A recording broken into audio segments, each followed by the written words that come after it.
Bonjour Michel, Bonjour Max. merci de me recevoir ici chez Mavic. On va parler de carbone cette année, Un petit peu. tu es d'accord? Donc des nouvelles roues en des carbone, nouvelles roues. plus de rigidité. L'idée, là, pour nous, c'est la première fois qu'on fait des roues carbone VTT. L'idée, c'est d'apporter ce que demande le public. C'est plus de nervosité et un produit différent de ce qu'on fait depuis 30 ans en VTT. Donc aujourd'hui, on amène du carbone, mais sans les défauts du carbone, à savoir de l'excès de rigidité. Il y a beaucoup de roues de carbone qui sont extrêmement tapantes, raides, et donc c'est difficile de garder ses lignes, etc. Donc nous, on a plutôt travaillé sur la rigidité latérale pour des bonnes relances, mais une relative souplesse verticale. Je dis relative parce que c'est quand même pas du chewing-gum, c'est pas l'idée. Que l'effort qu'on met dans les pédales, que ça parte pas en fumée non plus. Donc là, c'est plutôt une certaine souplesse pour bien garder ses lignes et bien absorber les chocs et garder le contact au sol. Parce que pour aller vite, c'est le contact au sol qui est important. C'est comme une Formule 1. Les suspensions, si elles sont bien réglées, plus vous collez au sol, plus vous allez vite. Toutes les fois que vous décollez, vous perdez de l'énergie. Donc sur les XA Pro Carbone ou alors sur les Crossmax Pro Carbone, l'idée est là. Donc c'est des rayons plutôt en acier plutôt qu'en alu pour qu'elles soient un peu moins raides. Et puis lacets croisés à 2 ou 3 pour cette déformation verticale, on va dire, pour que ce soit agréable à piloter et garder ses lignes. Entre les deux, évidemment, on a un peu plus extrême. On a la D-Max Pro, qui n'est pas, comme son nom l'indique, une roue de descente, mais une roue d'enduro. Où là, on reprend le concept qu'on avait sorti il y a 3-4 ans, où la jante avant est plus large que la jante arrière.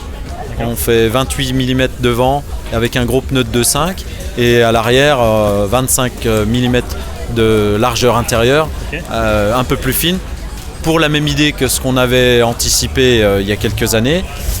Une très très bonne directivité de la roue avant pour l'accroche, pour les appuis très puissants, pour pas que la roue se déforme.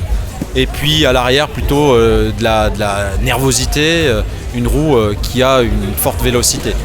Voilà. En termes d'effet gyroscopique, le fait d'avoir du carbone, on a une roue qui est un petit peu plus légère, donc qui est un peu plus facile à emmener. C'est un peu l'idée aussi, oui. C'est plus au niveau de l'inertie qu'on pourrait parler de gain. Plus la jante est légère, c'est du poids en rotation, donc c'est de l'inertie en moins si vous diminuez, si vous gagnez du poids à ce niveau-là. La difficulté, c'est on est dans le VTT, pas sur la route, donc on ne peut pas descendre indéfiniment le poids, vu les chocs qu'il faut absorber, les déformations. Ce qui permet de compenser aujourd'hui, c'est la largeur de la jante et le ballon du pneu, le volume du pneu, qui permet de descendre un peu en pression quand on roule en tubeless et de compenser la déformation et le fait que si on a gagné un peu de poids sur la jante, le fait qu'elle soit un peu plus large et un peu plus gros pneu, elle absorbe mieux les chocs, donc on peut stabiliser les poids, on va dire. Ok. Alors Mavic propose un ensemble cohérent, c'est-à-dire la roue, la jante, le moyeu, etc., les rayons, mais aussi les pneus. Donc vous développez des pneus qui vont avec vos jantes. Exactement. En fait, on a lancé le concept de construire une roue complète en 94. Donc ça commence à dater maintenant. La première roue, comment on appelait ça, système. Une roue système où au lieu de faire un assemblage de pièces hétéroclites qu'on essaye de faire marcher ensemble, on a pris dès le départ, quand on part d'une feuille blanche, la roue on la conçoit de A à Z pour que chaque élément fonctionne parfaitement avec l'autre élément. C'est-à-dire si on gagne du poids sur la jante, on adapte le nombre de rayons en conséquence et l'accroche des rayons sur les moyeux par extension. Et donc le maillon manquant, c'était le pneu.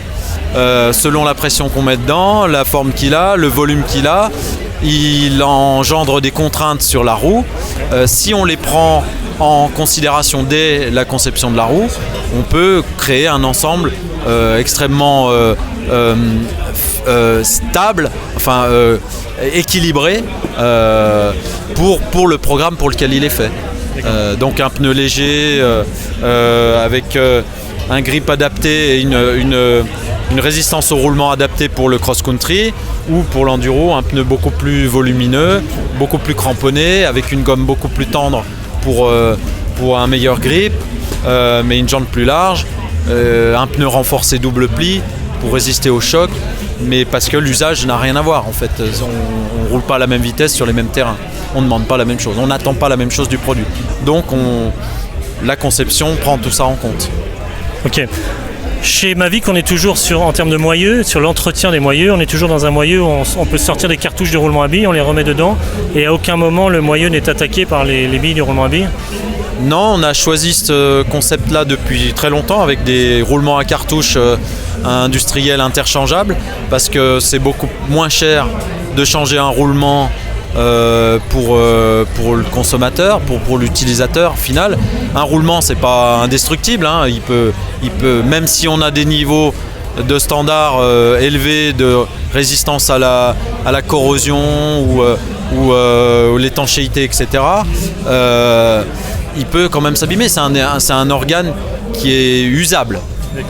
C'est une pièce d'usure.